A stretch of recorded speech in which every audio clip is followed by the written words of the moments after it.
Kemudian yang belum terjadi itu seperti misalnya kalau tanda-tanda kiamat kecil terakhir sekali namanya Malhamah Kubra, peperangan besar antara kaum muslimin dengan orang-orang Nasrani. Yang ini disebutkan panjang lebar dalam hadis Bukhari lebih dari 3 lembar kalau tidak salah. Hadis ini berbunyi, kata Nabi SAW, kalian akan bersatu dengan Bani Asfar. Bani Asfar ini sebenarnya lebih tepatnya orang-orang Rum, ya, orang-orang Nasrani.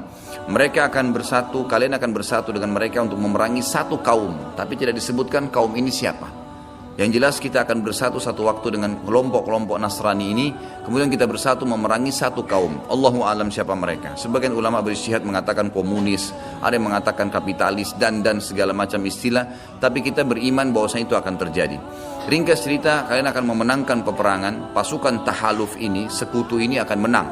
Kemudian setelah itu bubarlah semua pasukan dan tersisa pasukan di negeri Syam, Dan dari hadis ini juga ulama sekarang mengatakan kasus Syria ini akan berakhir dengan sendirinya karena memang hadis ini menjelaskan adanya ketentraman di negeri Syam, ya, sebelum terjadi tanda-tanda kiamat besar.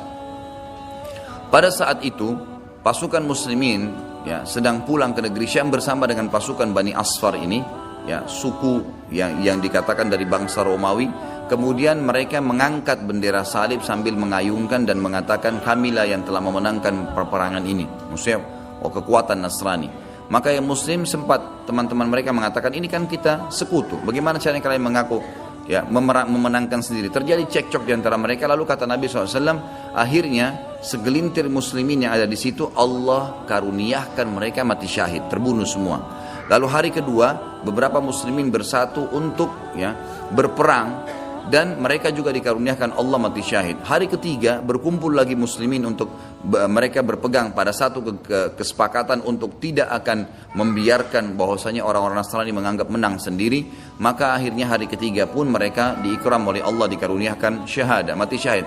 Nanti hari keempat barulah berkumpul seluruh muslimin dari seluruh penjuru bumi. Lalu terjadilah perang besar antara kalian dengan Bani Ahmar dan mereka dibawa naungan 80 bendera. Sebagian ulama hadis mengatakan mereka dibawa 80 negara. Jadi perang besar-besaran. Dan di dalam kegiatan orang-orang Nasrani di sebagian pastor dan pendeta, mereka menamakan akan terjadi nanti perang salib besar, puncak daripada penentuan siapa yang menang dan siapa yang kalah.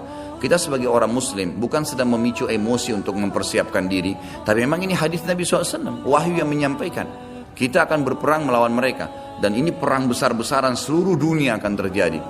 Maka kalian pun akan berperang, tapi tidak disebutkan waktunya berapa lama, sampai pasukan kalian menembus wilayah Rum dan kalian berhasil menjebolkan temboknya dengan takbir dan tasbih, berzikir. Dan tembok ini sebagian ulama mengatakan adalah Vatikan, karena memang satu-satunya markas orang-orang Nasrani yang menggunakan pintu gerbang. Kalau dibuka dianggap ada sebuah keputusan penting, kalau ditutup berarti sudah segala macam, ya, yang mereka kultuskan sekarang. Temboknya itu akan rubuh dengan takbirnya muslimin. Sebagian ulama hadis mengatakan karena banyaknya jumlah pasukan sampai akhirnya suara mereka begitu bergemuruh dan akhirnya meruntuhkan tembok itu. Allahu a'lam, itu makna hadis. Kemudian pada saat itulah syaitan, iblis menjelma jadi manusia lalu teriak di tengah-tengah pasukan muslimin berkata, wahai muslimin, Dajjal sudah keluar di tengah-tengah kalian. Dajjal sudah keluar di tengah-tengah kalian.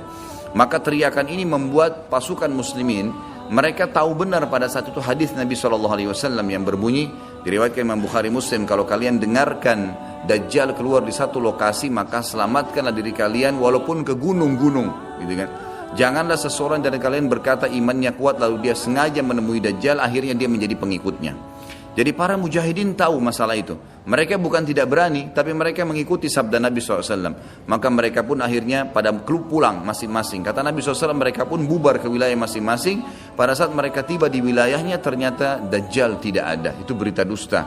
Dan pada saat itulah Dajjal keluar.